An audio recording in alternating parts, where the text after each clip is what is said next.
So in California, we're up to $12 an hour. Here in Santa Monica, come July 1st, we're up to $14.25 an hour for large employers, 26 or more employees.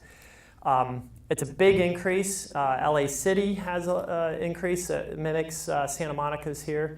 But what's tricky now is operators, you need to know what local city laws apply to you and make sure you're complying with the most restrictive law, state law, California state law, or if the city local ordinance has applicability to.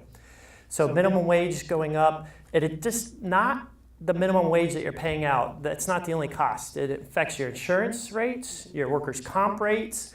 It affects the salary. You have to pay exempt employees as well. And a lot of people forget about this, but to meet an exempt employee classification so you don't have to pay them overtime, it's a two-part test. One is a duties test. They have to be spending more than half of their time, more than 50% of their time doing high-level managerial duties, helping you run the business, run the restaurant.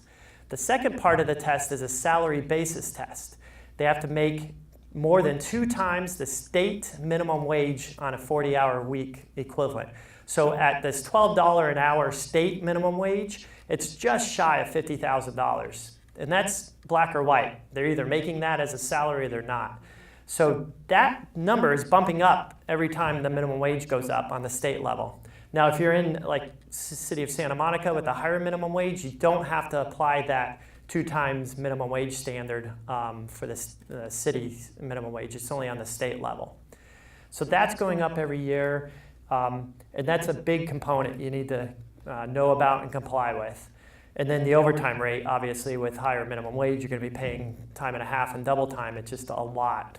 We've got one operator, about 100 employees. He said the minimum wage going up this last year costs about another $250,000 a year in operating costs. So pay attention to that. Maybe you guys have some ideas on how to deal with that operational and have those costs. We're basically, I think we're topping out with prices we can charge the customers, so it's tough to pass that on to customers.